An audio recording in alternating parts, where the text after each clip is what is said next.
Bonjour tout le monde, j'espère que vous allez très bien. Je voulais m'excuser pour hier, j'ai pas fait les cartes, mais je me suis levée carrément en retard. Et c'était les cartes ou la destination. Donc comme j'avais pas le choix pour la destination, j'ai choisi la destination. Allez, on y va. Donc, le nouvel oracle du Petit Lenormand. Voici l'intérieur du livret. Voici les cartes toutes mignonnes, toutes mignonnes. Allez, c'est parti. Donc, c'est un tirage que je fais pour vous et pas pour moi, qu'il faut choisir l'une des trois cartes. Vous posez une question et j'espère que ça répondra à votre question.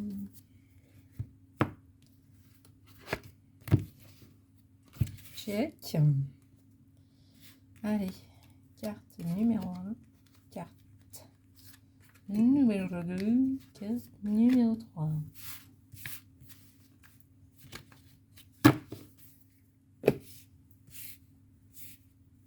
C'est bon pour vous? On y va. La lune, numéro 32. Alors, qu'est-ce qu'elle nous dit, la petite lune? C'est bientôt la pleine lune ou pas? C'est quand la pleine lune? Parce qu'à la pleine lune, il faut recharger vos bracelets. Hein. On a quoi là? On est le 1er mai, oui, c'est ça. Ah bah c'est vendredi. Vendredi, ok.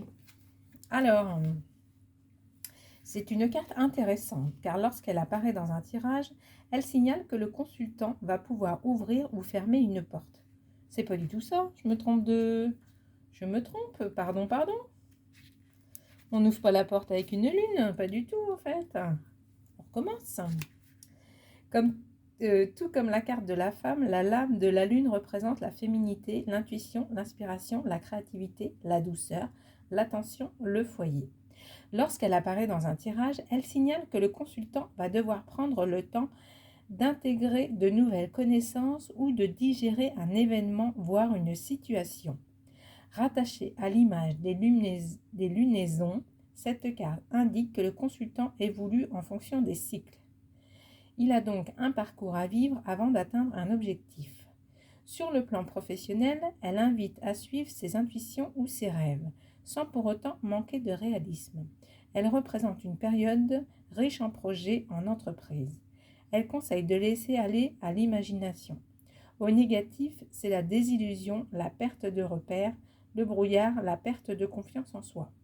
Sur le plan amoureux, elle peut symboliser le cocon familial, une relation amoureuse fusionnelle, une idylle sympathique, une grossesse ou une naissance, l'achat d'une maison à deux. Dans un contexte négatif, elle représentera les doutes, les interrogations, les craintes, les peurs, les déceptions. Voilà. Carte numéro 2. Le livre. 26. J'essaie de pas me tromper de page. Ça sera mieux. C'est la carte par excellence de l'intelligence, du savoir, des connaissances, de l'écriture. Souvent, elle indique que le consultant entre dans une période propice à la concentration, à l'apprentissage, à un stage ou une formation. Dans certaines situations, la carte du livre signale que l'on doit mettre ses connaissances à plat et que l'on doit peaufiner un projet. Il faut approfondir. C'est le travail bien fait et appliqué. Plus généralement, c'est la lame du discernement, de la compréhension, mais aussi de l'introspection et de la réflexion. Sur le plan sentimental, cette carte symbolise la découverte ou la connaissance de l'autre. Carte numéro 3. L'arbre. 5. Hop là. C'est une carte forte puisqu'elle représente l'enracinement et la solidité. Dans un jeu positif, elle indique une période de croissance et d'évolution lente. D'une certaine manière, elle symbolise la poussée vers le haut. Sur le plan professionnel ou sentimental, l'arbre représente une période de stabilité, d'enracinement. Côté santé, c'est la vitalité, la résistance, le bien-être. Parfois, cette carte symbolise les activités de plein air. Voilà pour le premier tirage. Je vous souhaite à tous une très belle journée. Je vais procéder au deuxième tirage. Salut!